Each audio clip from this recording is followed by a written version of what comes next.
Bueno, Colombia tiene mala memoria y se nos olvidan los escándalos de corrupción que sacuden al país cada año. Los voy a volver en el tiempo al año 2017, cuando en todos los titulares de los medios de comunicación el gran escándalo de corrupción que se presentaba era el que se conoció como el cartel de la toga.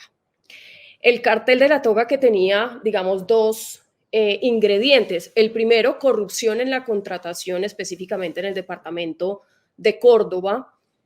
Hablábamos en ese entonces del cartel de la hemofilia, de dineros que comprometían el erario público por más de 50.000 millones de pesos, dineros de la gobernación. También el cartel del síndrome de Down. Y los dos protagonistas del momento, había varios, pero los iniciales fueron Alejandro Lyons, el exgobernador del departamento que estuvo en Estados Unidos y se convirtió en testigo protegido de las autoridades norteamericanas y empezó a grabar a un personaje que hoy está en la coyuntura nacional, que es el abogado Gustavo Moreno, en ese momento fiscal anticorrupción. Y también se hablaba del abogado Leonardo Pinilla, que era, digamos, amigo del exgobernador Alejandro Córdoba y fue uno de los protagonistas y de los encargados de darle a la justicia los nombres de los que hacían parte de este cartel, de los contratistas y de los funcionarios que se estaban robando los dineros por estas terapias y por los medicamentos a pacientes hemofílicos que en realidad no existían. Y hoy estamos con él, justamente, Leonardo Pinilla. Buenos días por acompañarnos. Gracias por acompañarnos aquí en Cambio. Y también estamos con su abogado, Jesús Albeiro Yepes, que nos va a ambientar un poquito esto que está pasando con el caso de su cliente Leonardo Pinilla, que inicialmente le dieron un principio de oportunidad y hoy está enredado, doctor Jesús Albeiro. Buenas tardes a los dos primero. Buenas tardes, Silvia. Muchas gracias por esta invitación y muchas gracias por tomar nota de la situación que está viviendo el doctor Leonardo Pinilla, a quien vengo representando ante la Fiscalía General de la Nación en un trámite de principio de oportunidad. Pero si me permites, quiero decir que el caso del doctor Leonardo Pinilla no es único, no es excepcional, no es extraordinario. En realidad, hace parte de lo que puedo decir por conocimiento directo, ha sido de alguna manera un fracaso en la implementación del sistema acusatorio. El sistema acusatorio que hoy rige en Colombia tiene un instrumento constitucional y legal conocido como principio de oportunidad, por medio del cual un ciudadano que está siendo investigado se dispone a colaborar con la administración de justicia, dando información, aportando elementos materiales probatorios para que la justicia procese a otras personas que se consideran como probables responsables de un delito. Y digo que no es un caso excepcional porque he podido ser abogado en otros casos de connotación nacional, como por ejemplo el caso del carrusel de la contratación, el caso del ADN y luego esto que ha referido como el cartel de la toga. Y en todos ellos ha sido un problema para los procesados que han entrado en el principio, poner fin al mismo, finiquitarlo, obtener el paz y salvo de la justicia. El caso de Leonardo es de todos, diría yo, el más lamentable. Sí. El más lamentable porque Leonardo firmó un principio de oportunidad que recibió el aval de los jueces con función de control de garantías, colaboró de manera eficaz con la administración de justicia.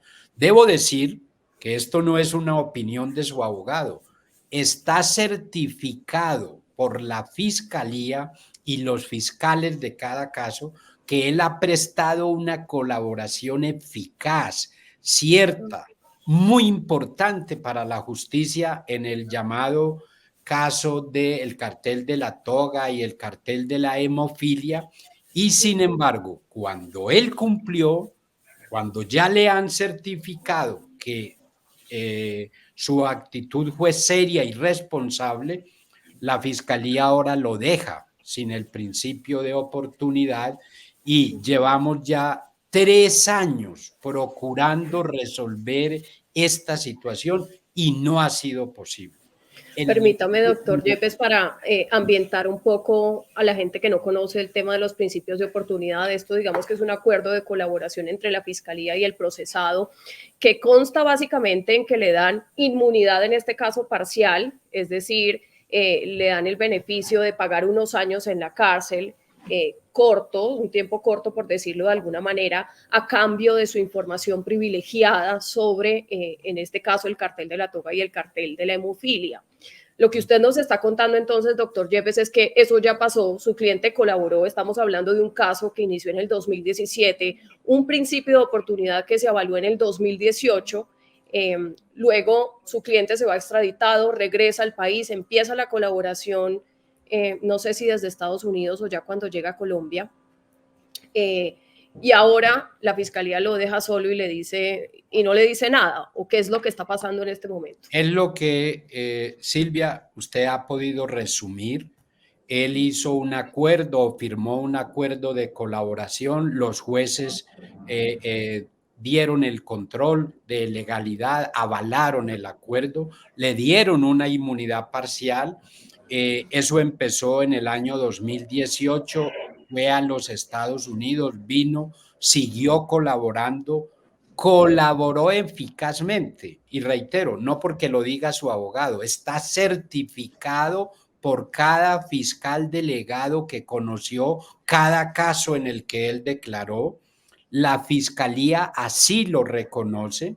Debo decir que algunos fiscales sienten pena por esto que está sucediendo, pero al interior de la estructura de la fiscalía, en su esquema funcional, hay un nivel de burocratización, de alejamiento de la realidad de lo que es el proceso penal como tal y de tantos intereses en juego que definitivamente han llevado al fracaso a estos principios de oportunidad, donde Leonardo Pinilla no es sino un ejemplo más de lo que ha sido, lo que llamo yo, una especie de manoseo con los testigos que han servido a la justicia en este y en otros casos. Esa es la verdad, Silvia.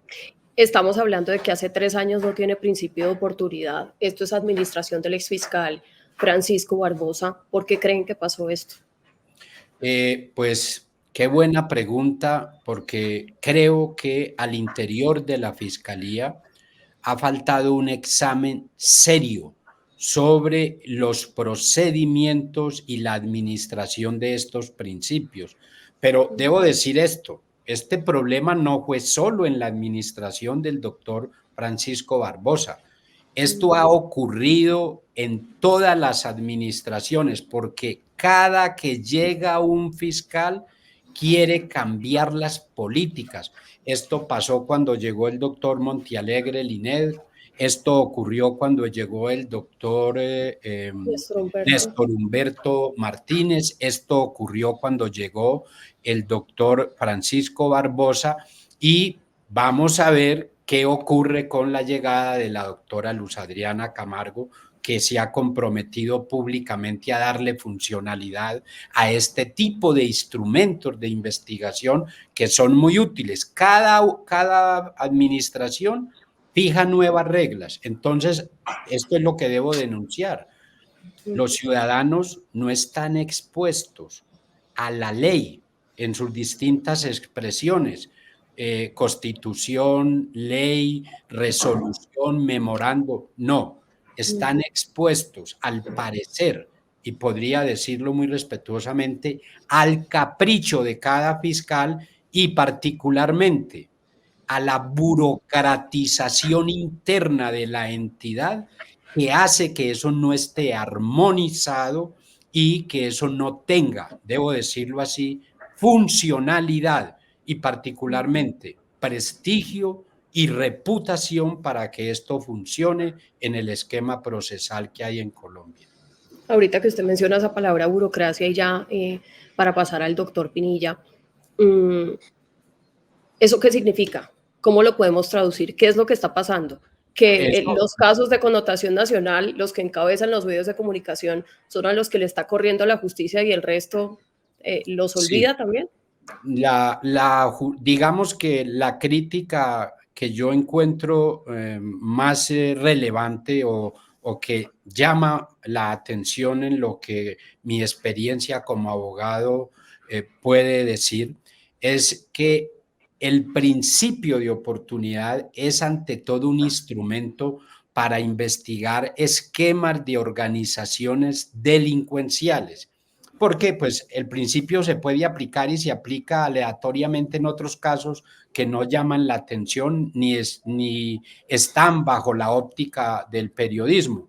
Pero estos casos, que son los casos gruesos de la justicia y de la opinión y de la prensa y demás, son casos que han sido muy mal manejados a través del principio de oportunidad.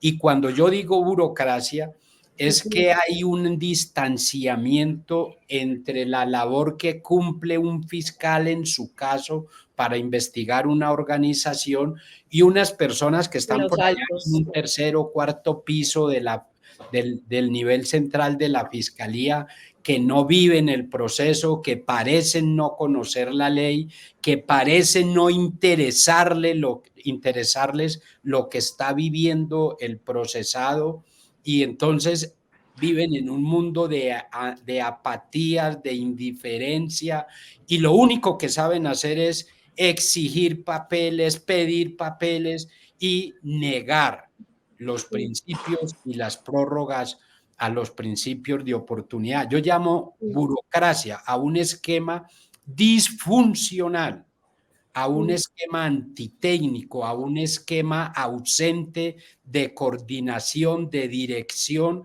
para que sea útil a la función investigativa propia de la Fiscalía, que tiene obviamente una consecuencia muy grave en los derechos del ciudadano que se somete a ese esquema legal de investigación y de resolución de su caso.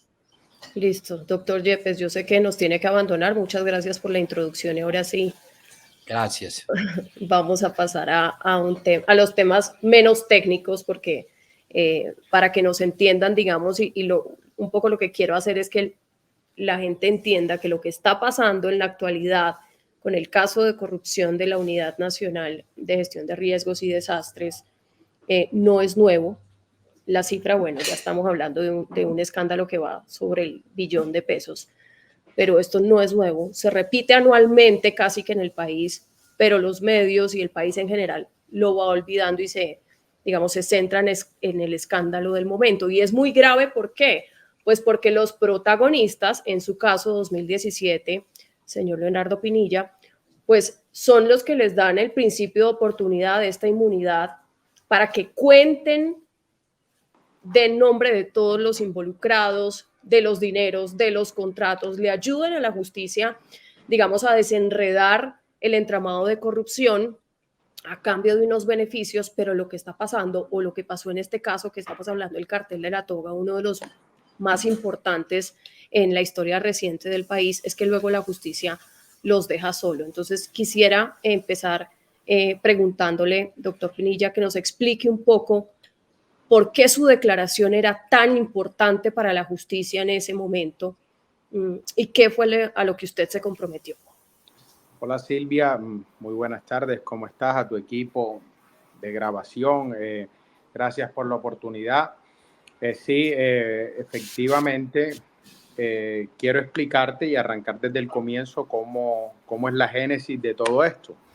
La verdad es que yo no he salido mucho a medios, si tú te das cuenta, no he dado muchas entrevistas, creo que ninguna, porque realmente he tratado de tener mi paz familiar, mi paz mental, pero hay situaciones como las que se están viviendo en este momento en el país que deben ser no solo por mi caso en particular, sino que de alarma y de corrección en la justicia. Por mi parte he tratado de estar lo más, esto realmente afectó como afectaría a cualquier familia esto, muy doloroso. Entonces siempre he estado un poco aparte de esto, pero quiero hacer las claridades correspondientes respecto a mi caso en particular. El tema del cartel de la toga y el cartel de la hemofilia, que de cierta manera se entrelazan, arrancó con mi captura y la del doctor Gustavo Moreno el 27 de junio del 2017. A partir de eso, me hicieron una captura. Yo no sabía que tenía una orden de extradición. Bueno, contraté al doctor Jesús Albeiro Yepes. En principio, él fue muy enfático en decirme que él, por su experiencia como abogado, no confiaba en el tema de principios de oportunidad. Entonces, que mejor mirara cómo resolvíamos esto. Yo realmente, con esa angustia, imagínate, me metieron en un pabellón de extraditables.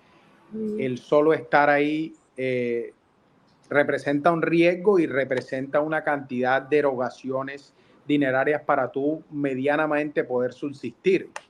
Temas de comida, temas de seguridad, temas de poderte reunir con tus familiares. No es un patio normal, es un patio especial de cierta protección, de ciertas cosas difíciles y con otro tipo, no de personas diría yo, sino que otro tipo de delitos que están De asociados. perfiles, sí. De perfiles, podría decirse, porque no quiero ser peyorativo ni dar un adjetivo distinto, porque no, son personas igual como yo que están padeciendo situaciones, pero no entendí por qué efectivamente estábamos Gustavo Moreno y yo en esa situación o en ese patio.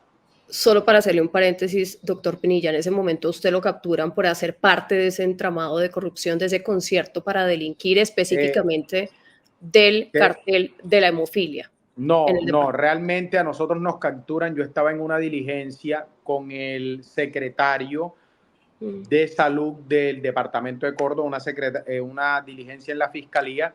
Estábamos enfrente del búnker en el edificio TRIP. Cuando yo bajo de eso, me estaban esperando todos los medios de comunicación y me estaban esperando para notificarme que tenía una orden de captura internacional que de parte de la Interpol, y realmente no tenía conocimiento de nada de esto. O sea, no sabía ni por qué efectivamente, porque hasta ese momento Alejandro León y su familia eran mis amigos. Compartía oficina con su primo Luis Ignacio León, quien fue su mentor. Incluso le había dado trabajo a su hermano menor, Juan León, que ellos son dos hermanos, y casi que la familia, su papá, su mamá, todos los conocía. Entonces, nunca imaginé que era de parte de un tema de Alejandro León que estuviera eso. Incluso en el link de llamadas, la primera llamada que yo hago es a mi socio, a Luis Ignacio León, a decirle: Luis, me acaban de capturar, y él es el que llama a Jesús Albeiro Yepes. Él es el que me manda a Jesús Albeiro Yepes a el búnker de la fiscalía. Entonces comienza esa situación tan angustiosa y tan particular y diferente, porque te hacen una orden de captura, te hacen la reseña, ¿no? En nuestro caso particular fue en el búnker aislado. A mí me mandaron para el DAS incomunicado. Después de unos días allá sin poderme ni siquiera acercarme a abogado, porque cuando entendí que era un tema de Estados Unidos, contraté a través de mi familia un abogado que yo conocía en los Estados Unidos. Vino, no me dejaron entrevistarme con él. Todo era muy secreto, todo era muy fuerte, diría yo, dentro de las garantías y dentro de la presión que en cierto momento exige el ente acusador para ciertas cosas. Entonces, bueno, Silvia, cuando pasa eso, me dicen que me van a imputar el delito de concusión. Yo digo, ¿cómo son las situaciones? Yo acepté los cargos y que fueron realmente los mismos cargos, diferente denominación jurídica, diferente calificación jurídica, pero los hechos son exactamente los mismos, los de Estados Unidos y los de Colombia.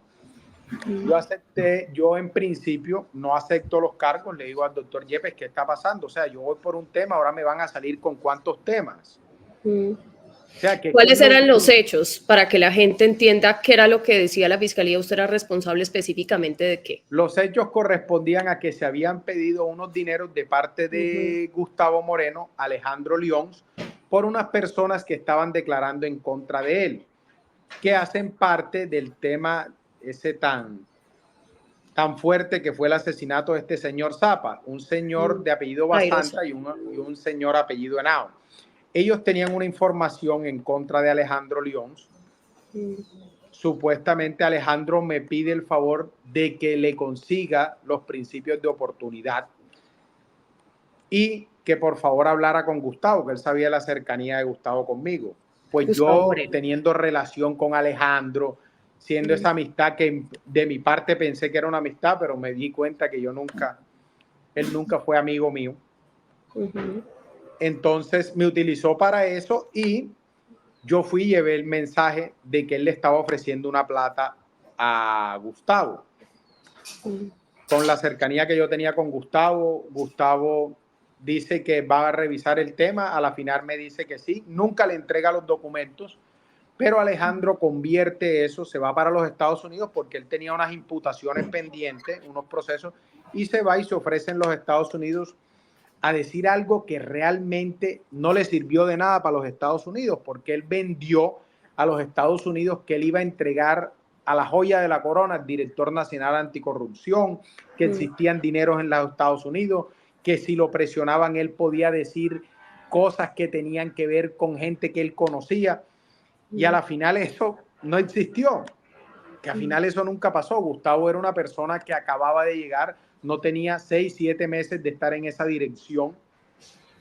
Entonces, realmente... Aunque, bueno, ahí él ha dicho, digamos, en medios de comunicación que él llegó gracias a un pacto también que se había hecho con el ex magistrado Leonidas Bustos, prófugo de la justicia, para que llegara supuestamente como fiscal general Néstor Humberto Martínez y que a él lo pusieran como director anticorrupción. Era la idea, o es lo que ha dicho Gustavo Moreno también en medios de comunicación. Pero entonces, para resumir esa parte, básicamente usted era el puente entre Alejandro León y Gustavo Moreno para entregar unos dineros a Gustavo Moreno y que se pudieran cuadrar, que eso, digamos, es lo que se conoció como el escándalo del cartel de la toga, que se pudieran cuadrar los procesos en los despachos que se llevaban los procesos contra Alejandro León. Si tú te das cuenta, en el tema de León, León tenía esa sistematología. Él citaba, buscaba a través de amigos, a través de personas. Lo mismo pasó con el doctor, entiendo yo, con el doctor Camilo Tarquino. Buscó una persona cercana, lo llevaron donde él, lo graba, hace la citación y después dicen que es que le están exigiendo, cuando el que busca a las personas, el que busca la solución, porque el que tenía problemas era él, es Alejandro León. Entonces, a través de mí, que tenía cercanía, que tenía confianza, Leo, ayúdame con esto, y yo de esa manera le transmito el mensaje a Gustavo.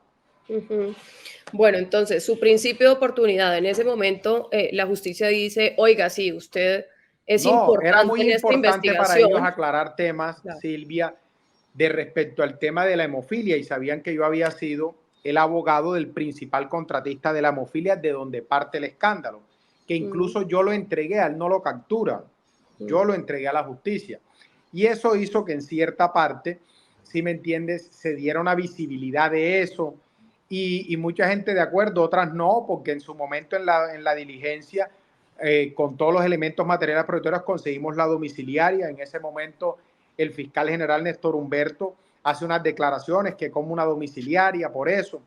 Entonces estaba en cierta manera en el radar ese tema. Y era muy importante para la fiscalía esclarecer porque fue un tema realmente doloroso.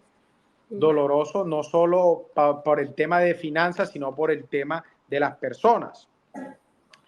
Silvia, para concretar en el punto, yo le digo al doctor Jesús, la corte le solicita, él llega, me visita y me dice, hombre, la corte te está pidiendo, yo tengo mucha confianza en la Corte Suprema de Justicia, deberíamos ir y hablar. Entonces yo le digo, sí, yo tengo el ánimo y de salir de esto, de resolver. Doctor Jesús, ¿yo qué hago? O sea, no tengo acceso a nada, estoy aquí en las peores condiciones. Yo quiero resolver mi situación y aclarar que no es como lo está manifestando este señor. Aunque no quise salir a los medios. Yo en la justicia aclaré cómo eran las puntas y cómo era realmente que sucedió esto. Entonces vamos a la justicia, hago una matriz de colaboración, digo unos nombres, digo lo que conozco y la fiscalía efectivamente le interesa y lo hace, y la Corte Suprema, y debo aclarar eso y resaltarlo, que gracias a la Corte Suprema a mí se me brindan estas garantías de un principio de oportunidad, porque al escuchar mis manifestaciones los magistrados tomaron cartas en el asunto y llamaron al fiscal general de la Nación, llamaron al director nacional de fiscalía, delegada ante la Corte, el doctor Fabio Espitia, y le dijeron, hay que tramitarlo porque a nosotros nos interesa esta información. Es que, Silvia, yo quiero que tengas algo muy claro para que lo entienda la gente objetivamente, Silvia.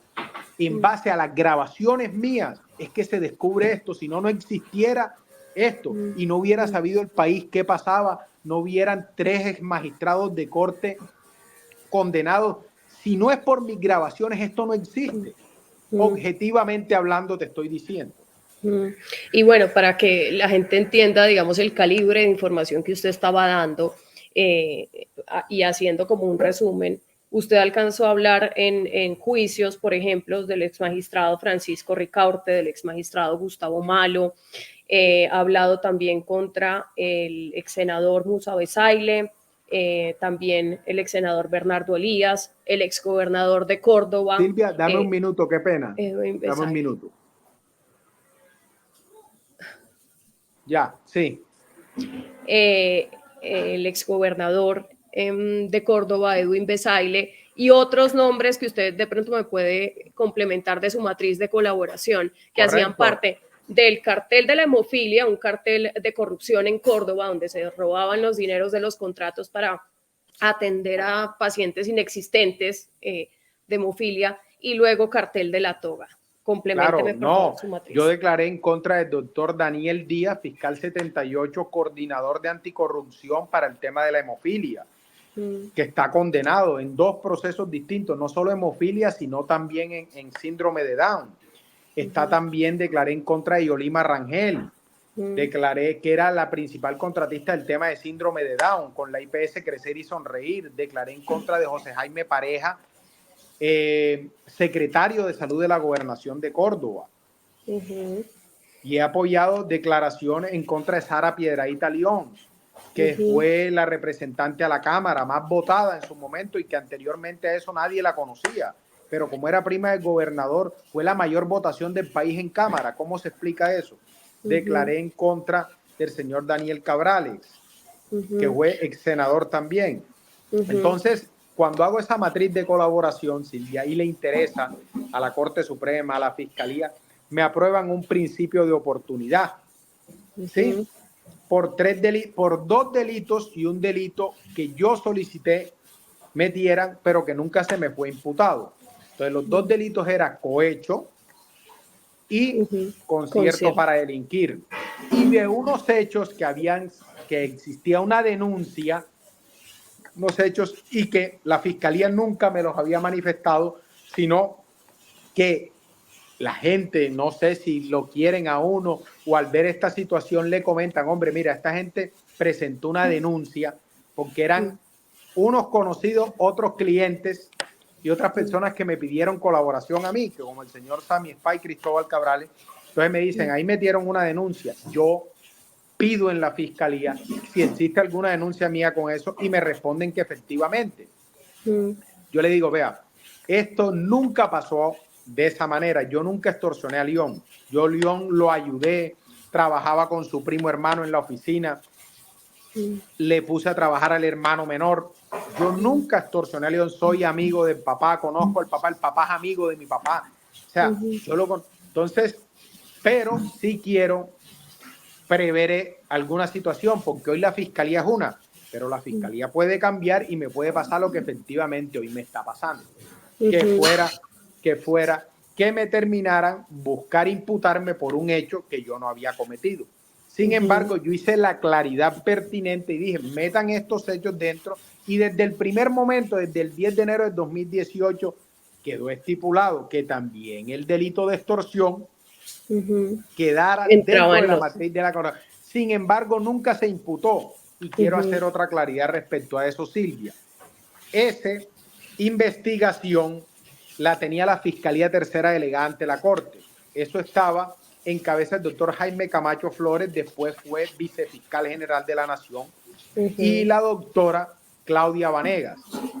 Ellos revisaron eso, miraron las llamadas, miraron la cercanía, mi equipo celular, porque yo lo entregué, todas las fotografías, conversaciones, llamadas con él, y dijeron que ahí no existía ningún delito. Y no se imputó, pero vuelvo y repito, como yo necesitaba que eso estuviera por lo que no me pasara lo que hoy me está pasando, efectivamente quedó ahí consignado. Por esos 3 delitos: cohecho, concierto y extorsión.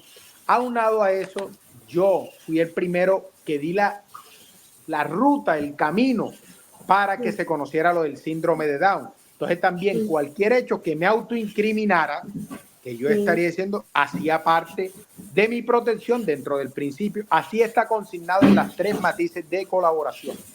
¿Usted creyó en ese momento que la justicia le iba a dar inmunidad parcial a cambio de su colaboración en este escándalo de corrupción en Córdoba y en la Administración de Justicia? Claro, en la Corte Suprema de Justicia. Y acudí a la Corte Suprema, y la Corte Suprema la Corte Suprema me ayudó en todo sentido a que se me diera el principio y a que aceleraran esos procesos, y comencé un trabajo armónico con la Fiscalía y con la Corte Suprema de Justicia que ha resultado en diferentes condenas. ¿Cómo cuáles? La condena del doctor Francisco Ricaute, yo fui testigo, la condena del doctor Gustavo Malo, yo hice parte de los testigos.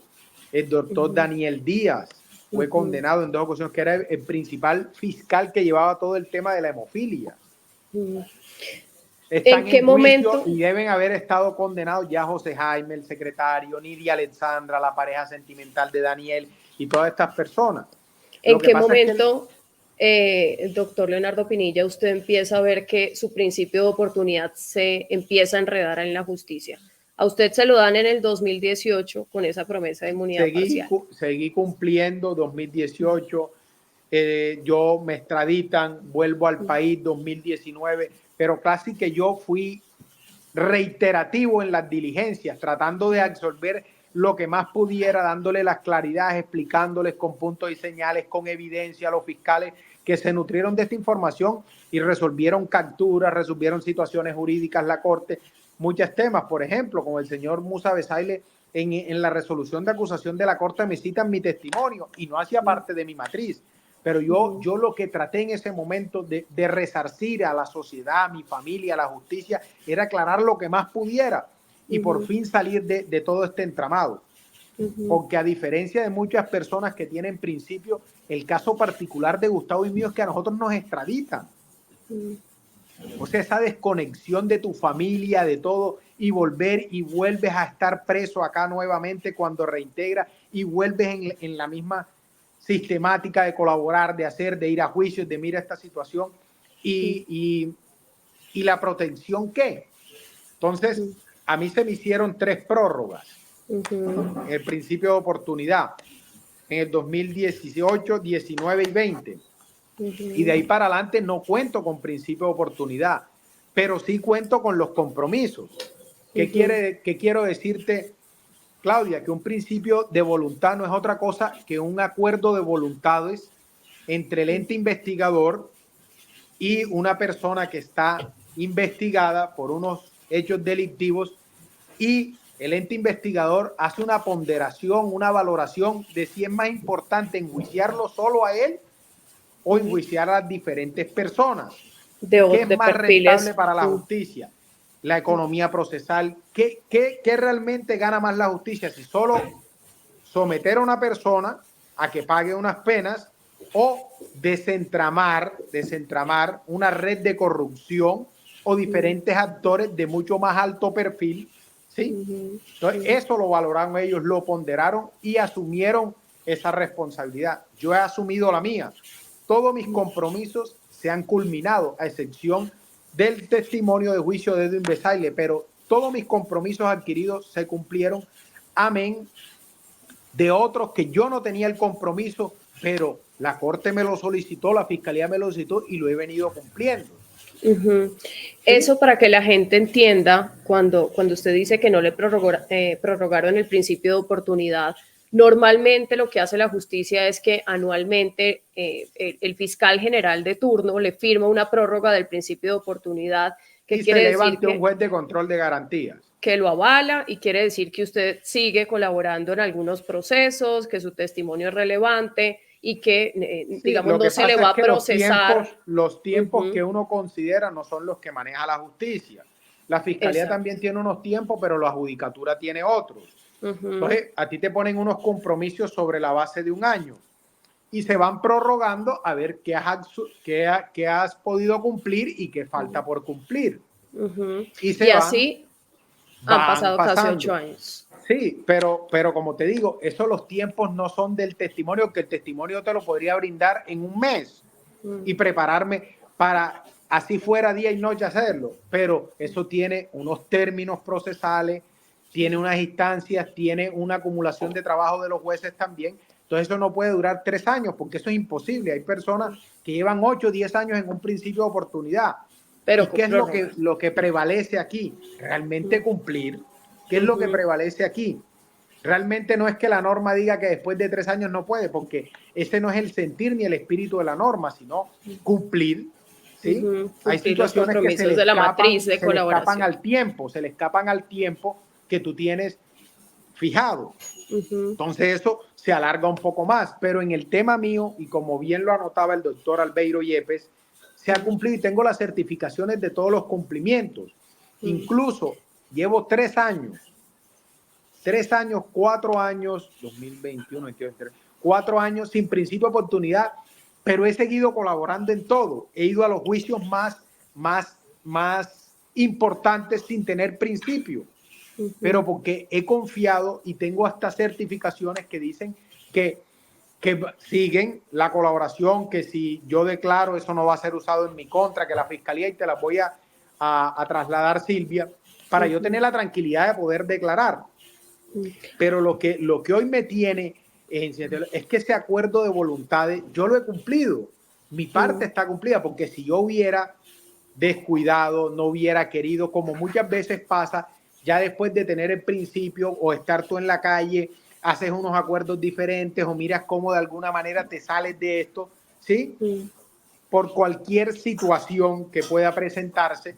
No, pero es que en mi caso yo he cumplido todo y todas las certificaciones están de que he cumplido a cabalidad. Entonces, ¿cómo me va a incumplir a mí la Fiscalía, que es la misma que me llama, me dice, colabórame en esto? Ya cuando ha terminado casi toda mi colaboración completa, el 98%, no, ya no me interesa. Entonces, ahora sí van a cambiar y te voy a dar otro principio. No, por Dios. O sea, es que es la vida de uno la que está en juego. Eso es lo que le quería preguntar. Ojalá no lo hagamos como en términos tan técnicos, doctor Pinilla, pero para que la gente entienda cuáles son sus panoramas en este momento. El deber ser, que me imagino que es que la justicia en este momento le haga una especie de paz y salvo en el que se acaba ese principio de oportunidad, ya, digamos, sigue inmune penalmente por la información que dio a la justicia. ¿Y el peor escenario en este momento cuál es? No, ¿qué pasa? Hay un tema importante y es el tema de la extorsión. Yo te venía diciendo que mi principio de oportunidad lo han ido manejando diferentes fiscales, obviamente, porque han ido cambiando. Y ese delito de extorsión, que siempre ha estado cubierto, en la última prórroga, que no se materializó, sino que se pidió una nueva matriz de colaboración, un nuevo principio de resolución, es el mismo. Ya el compromiso que me queda está desde el principio, desde las primeras matrices de colaboración. Simplemente lo que cambia es que quieren excluir el delito de extorsión para imputármelo. Pero eso tiene una condición especial, y es que quieren que yo fuera testigo del señor Guillermo Pérez, que fue el principal contratista de la hemofilia. Que si yo declaraba en contra de él, me seguían me seguían teniendo el delito de extorsión dentro del principio de oportunidad, y que si no declaraba en contra de él, pues me iban a imputar. O sea, le cambiaron las reglas del juego. Totalmente. No 180, 360 grados me cambiaron las reglas del juego, porque el compromiso que me piden es uno que yo tengo desde el primer momento, ahorita en la nueva matriz de colaboración. Pero lo que ellos me ofrecen no es lo mismo. Lo que ellos me ofrecen es, necesito que declares en contra de una persona que expresamente en las matrices anteriores yo manifesté que no declararía, y no declararía no porque no quiera, sino porque tengo un deber legal de no declarar. Primero, expliquemos un poquito eso para que la gente lo entienda. Claro, Guillermo Pérez era el contratista de lo que se conoció como el cartel de la hemofilia. Exacto. Él era el representante legal de una IPS que se llama Unidos por su Bienestar y fue el principal contratista del tema de la hemofilia. Usted era abogado de él. Fui el abogado de él, fui quien lo entregó a la justicia porque él no lo capturaron, fui quien lo entregó a la justicia, ¿sí? Eso de entregar a la justicia es que usted dice, mire, el cartel de la hemofilia funcionó así, el contratista era él y venga, se lo traigo para que él también colabore con ustedes. No, en principio no estamos hablando antes de que ocurriera lo mío. En principio, el tema de la hemofilia es antes del tema que pasó con mi situación y el tema de la toga. Entonces, esto es 2016, estoy hablando. Yo entrego a Guillermo y lo entrego porque la fiscalía me propone hacer un principio de oportunidad. Si Guillermo como contratista de manera ascendente declaraba en contra de León, de Alejandro. Y es cuando Alejandro me busca a mí, llega a mi oficina y me pide, Leo, mira, hermano, yo ayudé a todos estos contratistas. Yo les di la oportunidad, hicieron plata conmigo. ¿Cómo va a declarar? ¿Cómo se va a ir en principio de oportunidad este hombre? Y esa reunión está en mi oficina y están los registros. Estuvo Adalberto Carrascal, estuvo el secretario de Salud, Arhuachán, con sus abogados, estuvo el otro señor condenado de hemofilia, que es apellido Guerra, Rubén Guerra, y estuvo el propio Alejandro León y Guillermo Pérez. Entonces, él me pide en el favor en mi oficina, en la sala de juntas de mi oficina, hombre, que toditos acepten sus quejas, que él les va a colaborar. Colaborar no era otra cosa que ayudarles a pagar sus abogados, a pagar las cosas, porque tenían cosas fiscales también en la Contraloría. Y así es como queda. ¿Me entiendes? De ahí que después él saca el tema de la extorsión. Pero Guillermo, por ser amigo y socio de él, decide no, un principio de oportunidad donde hubiera podido salir bien librado de esto, sino que decide aceptar los cargos y no declarar en base a Alejandro. Si tú te das cuenta, el fiscal nunca se estipuló declarar en contra de Alejandro porque eran socios y amigos. Bueno, entonces usted con ese escenario le dice a la justicia, voy a colaborar con todos sobre estas personas. Estamos hablando de Guillermo Pérez para que no te confundas. Exacto. En el tema mío, cuando pasa el tema de aclarar el tema de hemofilia, yo le digo al fiscal general, yo fui el abogado del contratista, él me contó todas sus infidencias, pero yo lo necesito a él como testigo directo. Entonces tendrías que llamar a Guillermo y yo decirle, Guillermo, mira, tú me autorizas a yo contar esto y a decir esto y tú lo ratificarías. Y lo llamo a través de una fiscal delegada ante la corte, de su teléfono, porque yo estaba privado de la libertad, estábamos en una diligencia en la fiscalía delegada ante la corte y me dice, sí, llámelo. Y queda expresamente estipulado que yo no puedo declarar en contra de Guillermo porque además yo lo traigo a la justicia a él para que él declare y aclare y pormenorice los términos en cómo se dieron las entregas de plata a las diferentes personas y cómo eso. Y eso quedó estipulado en mi matriz de colaboración, que yo no declararía en contra de Guillermo Pérez ni Guillermo Pérez en mi contra. Por la pena es una simple lógica. Yo lo estoy trayendo, estoy diciendo algo que tengo el deber a través del secreto profesional de guardar, él me lo levanta, no voy para declarar en contra de él, eso es ilógico, Silvia. Y la fiscalía así lo considera, así lo avala porque le interesaba porque a partir del testimonio mío y de Guillermo se estructuró y se supo cuánta plata se le entregó al gobernador, cuánta plata al senador, cuánta plata se entregó al secretario y toda esa situación. Eso es lo que hoy quiere hacer la fiscalía y la tercera delegada ante la corte, no la nueva doctora, que no sé quién representa la señora fiscal, que no, pero el fiscal anterior, el doctor Cárdenas, sí eso. Dijo, yo le doy el principio de oportunidad o avalo para que le den el principio de oportunidad, pero usted me declara en contra de Guillermo. Y yo le dije, pero ¿cómo así? Si es que no puedo, porque yo mismo estipulé y dejamos esto aquí con el fiscal general de la nación. Eso hace parte de los acuerdos en que la fiscalía y yo quedamos. Yo he cumplido todos mis acuerdos. ¿Por qué están cambiando las reglas del juego? ¿El peor escenario ahorita cuál es, señor Pinilla? No, el peor escenario mío es que no me den el principio de oportunidad que está en estudio, ¿sí? En la unidad de determinación anticipada de la fiscalía y me decidan imputar. Pero además sería ilógico por unos hechos que yo mismo acepté. ¿Sí me entiende? O sea, ¿qué defensa o qué debido proceso tengo? Si yo los acepté, hacen parte de una y ya yo cumplí. Tengo todas las certificaciones, incluso hace alrededor de 3 meses me reuní con los 3 fiscales que han estado desde el primer momento en mi principio y el que actualmente lo lleva. Y todos consideraron que ya yo cumplí en todo. Incluso lo que decía el doctor Jesús, que algunos fiscales tenían cierta pena o cierta situación porque han visto mi compromiso con la justicia. Dijeron, doctor Jesús, no, es que él ha cumplido. Entonces, ¿cuál sería el peor escenario? Decir, no, sí lo voy a continuar el juicio por los delitos cuando ya yo cumplí con toda mi carga como es. Y que la fiscalía decida también imputarme el tema de la extorsión, que no tendría sentido. ¿Sí me entiendes? No porque yo haya cometido no el delito, sino el desgaste que es esto. Silvia, llevo 8 años en esto. Silvia, por favor, ¿qué más? Le iba a preguntar un poco, ya esta última parte.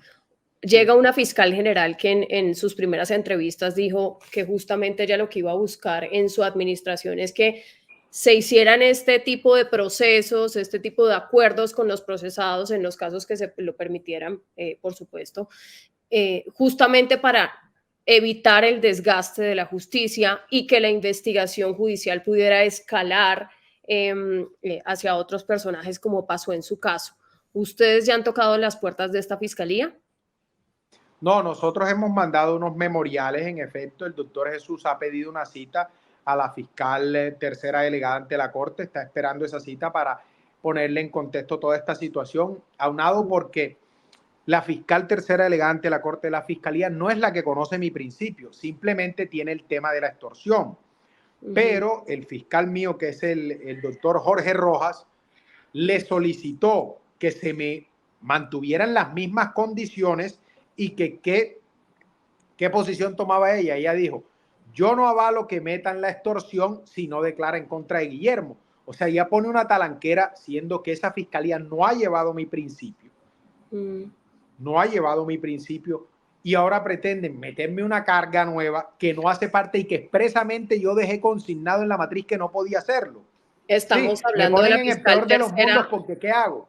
Estamos hablando de la fiscal tercera anterior, en la administración anterior. Sí, no sabemos el doctor Javier Cárdenas y estuvimos en la oficina de él, le presentamos la documentación, la cercanía, la llamada con León, que esto nunca existió una extorsión, él tenía una amistad, que él en su maquinación o en su teoría para tratar de justificar sus actos, inventa esta situación para que después no salieran más cosas y decía, no, todo lo que está diciendo Guillermo no es porque yo lo tengo denunciado, pero porque esa denuncia nunca existió sino después de mi captura, porque si él se sentía extorsionado, él seguía compartiendo en mi casa, yo en la casa de él, con su hermano, con tal.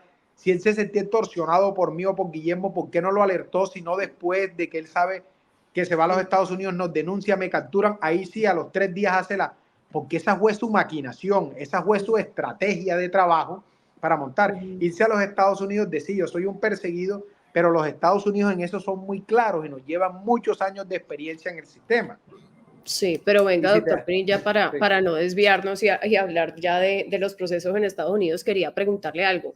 Este caso, digamos que me pareció bien interesante por el escándalo de corrupción que hablaba al principio de la Unidad de Gestión de Riesgos y Desastres, porque es casi como que se repitiera, ¿no? Hoy los protagonistas son el exdirector y el ex subdirector de la unidad. En el 2017 los protagonistas eran Gustavo Moreno y usted.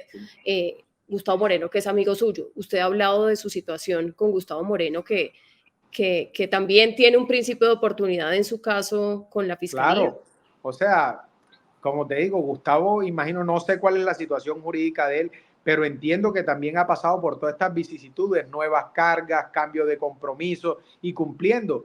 Imagínate toda esa situación que ha descubierto Gustavo también con esos introitos y con toda esa situación que ha puesto de presente. Es que eso es una cosa dolorosa, pero también, imagínate, grandísima que pasó en el país. ¿Sí me explico? En los temas de estos señores, yo digo que la gente tiene mucho miedo a que pasen situaciones como esta. Por eso retienen mucha información, por eso a veces no se atreven a contar todo lo que tienen que contar, porque está en riesgo la vida, está en riesgo la seguridad, está en riesgo tu libertad, está en riesgo muchas cosas. Entonces, la doctora Luz Adriana Camargo, que es una profesional especialista en todos los temas de la justicia y tiene todo el conocimiento, es muy importante, muy importante que se resuelvan, y los testigos no es que no paguen un día, porque en el caso mío pagué 5 años de cárcel, la inmunidad fue parcial, no fue total, pero que tengan la tranquilidad de que a lo que se comprometen, y si cumplen, pues van a tener la tranquilidad de que van a saber a qué se enfrentan y lo van a resolver. Y ya la persona tomará la decisión si sí lo hace o si no lo hace. Pero no puede ocurrir que tú cumplas con todos tus compromisos y a la final el ente acusador, por tener la fuerza, la potestad, no sé, el poderío, obligarte a ti a hacer una cosa que no tenías tú ese compromiso, que no tenías tú, y desampararte y decirte, no, entonces voy a seguir cuando ya tú has arriesgado tu vida, has arriesgado tu familia, has pagado con la cárcel. No entiendo. Usted, si pudiera devolver el tiempo, ¿volvería a ser un principio de oportunidad? ¿Sigue creyendo en la justicia a pesar de lo que ha pasado en estos últimos años? Yo creo en la justicia y alabo la labor de la Corte Suprema de Justicia, porque gracias a ella se materializó mi principio, y entendería que el de Gustavo también. La Corte Suprema, cuando le interesa una información, y en efecto creo que siempre que sea una mediación clara, correcta, contundente, verdadera, le interesa, es la que sacude el saco, por decirlo de alguna manera, es la que dice, hombre, sí, y me interesa. Y la Fiscalía también, dentro de las 3 prórrogas que tuve, estuvo una fiscal muy acuciosa, la doctora Marcela Márquez, y como se dio cuenta, porque además de un temperamento de mucho tesón, decía que yo decía la verdad, que era eso, porque investigaba con todo, y se dio cuenta y se manifestó en las diferentes situaciones, órdenes de captura, acusaciones, imputaciones, juicios, condenas, que mi comportamiento fue leal, fue correcto, fue verdadero, fue eficaz y efectivo. Me mantuvo eso, pero pasó esta situación, llega este nuevo señor Javier Cárdenas, nuevo fiscal, me pasa esta situación y queda en el peor de los mundos, porque los fiscales que han llevado mi principio tienen claro y le dijeron a mi abogado y a mí, usted ha cumplido en todo. Pero este señor Javier Cárdenas, quería era a todo lugar a imputar a Guillermo, y que si no me imputaba a mí también, no con otra cosa de por miedo a tu enfrentar, porque yo sé que eso no ocurrió. Pero ¿qué es lo que pasa? No era el pacto inicial, no es que no solo es el pacto, es la intranquilidad, es que la paz mental y la paz familiar lo es todo, Silvia. Cuando tú no tienes paz, tú no tienes descanso. Entonces, no te vamos a imputar, entonces contrate el abogado, entonces pague esto. Silvia, yo tengo 7 años que no trabajo. Le quería preguntar, ya para que vayamos finalizando, doctor Pinilla, justamente, ¿usted cree que detrás de lo que está pasando hay intereses? ¿Que esto está pasando por algo? ¿O simplemente cree que es desconexión de los funcionarios el que lleva su proceso y el exfiscal Javier Cárdenas? Hombre, no quiero inmiscuirme en esa órbita, pero es muy extraño, por ejemplo, que esa misma fiscalía, la que llevaba el doctor Cárdenas, llevara el principio de oportunidad de Alejandro Lyons, que es obviamente un contradictor, por no decir un enemigo mío, porque yo lo consideré mi amigo y lo ayudé como amigo, pero él esta situación lo ha descubierto, pero es imposible que en la misma fiscalía, en esa misma Fiscalía lleven el tema del principio de oportunidad de Alejandro León y también lleven el tema mío, el tema de la extorsión. No tendría sentido porque lo que busca un fiscal con un principio de oportunidad, en este caso de Alejandro León, es sacarlo adelante porque le interesa la información que da. Sí. Y Alejandro León, ¿qué busca en este sentido? Hacerme daño a mí, porque él es el que está denunciando. Entonces, ¿cómo la misma persona te pondera eso o cómo llevaría uno? Sí, le creo esto, pero no le voy a creer este. ¿Sí me entiendes? Dentro de la misma fiscalía. De todos los fiscales que están, porque esa misma fiscalía que lleva a León me va a llevar también el tema mío. Lo digo. Es decir, entonces, que usted podría decir que de pronto, que no lo descarta. Por lo menos de conciencia, habría un conflicto de intereses, por lo menos de conciencia. Si usted fiscal, en este momento asesora a alguien en materia penal, ¿le recomendaría hacer un principio de oportunidad? Yo estaría incluso más de acuerdo con un preacuerdo, porque es que tú colaboras, en el caso mío, que pagué cárcel, hice un principio de oportunidad, pagué cárcel, tuve la exposición de mi familia, que tengo las denuncias por eso cuando amenazaron a mi padre y a mi madre, cuando tuve... Entonces, yo preferiría, en un caso como esto, que se acojan un preacuerdo, negociar su pena y no. Sí, porque estás en el peor de los mundos, estás colaborando, te expones, creas más enemigos y a la final no sabes cómo vas a resolver tu situación jurídica. Sí, esa recomendación, no sé, se me ocurre, ¿se la ha dicho, por ejemplo, a Gustavo Moreno con lo que está pasando en la actualidad? No, porque realmente yo soy muy respetuoso de lo que está haciendo Gustavo, de las situaciones que cada quien maneja. No me gustaría inmiscuirme en esa situación. Yo trato, si tú has visto, yo creo que no me has visto nunca, Silvia. Yo trato de estar con mi familia, tranquilo, lo más alejado de este tema, porque es un tema no solo doloroso y aunque aquí no lo parezca, uno hace su catarsis de diferente manera. He tratado como alejarme de todo. Llevo 7 años, todavía no tengo ni mi tarjeta profesional. Una cosa que Gustavo la tiene hace 3 años y a mí aún no, cuando en el mismo escenario acepté los cargos. Entonces, toda esa serie de situaciones he tratado, es más bien de alejarme, de estar lo más tranquilo posible, de lo que te hablaba en un principio, de la paz familiar y la paz mental. Bueno, ahora llegó nueva administración. Sí, entonces, y creo en ella y espero que le dé esto, porque yo estuve en los Estados Unidos y los gringos, amén de que son fríos, distantes, son personas serias, entienden y conocen el sistema. Y ellos miran y ponderan y dicen, sí me sirve, y si me sirve, el trato es el siguiente. Pero el trato que te dicen ese es. O sea, no cambia un milímetro. Lo que se hablaron, eso es, y es lo que está sobre la mesa. Y eso es lo que debería ser, para que la gente tenga credibilidad. Le dicen, te doy esto, sea total, sea parcial, pero te vas a enfrentar esto. Y tú tenés la credibilidad, ya la decisión es autónoma. Pero aquí la decisión es autónoma, tú la tomas, pero al final no es lo que te prometieron y te incumplen, y tú jamás podrás una persona arriesgarse a enfrentarse al Estado. Es que eso es nada, es un grano de arena contra el firmamento. ¿Sí me entiendes? O sea, tú cómo puedes, tal, ni por más que quieras hacerlo. Entonces, o sea, deben respetarse los acuerdos en cualquier tipo de escenario, deben respetarse, más en este, que es que está de por medio la libertad, la vida. Y si te das cuenta que se ha manifestado para la fiscalía, sí fue eficaz, sí fue efectiva mi colaboración, sí le permitió desentramar las cosas, sí le permitió condenar gente, sí le permitió llegar a muchos más, amén de que a mí también me condenó y pagué pena.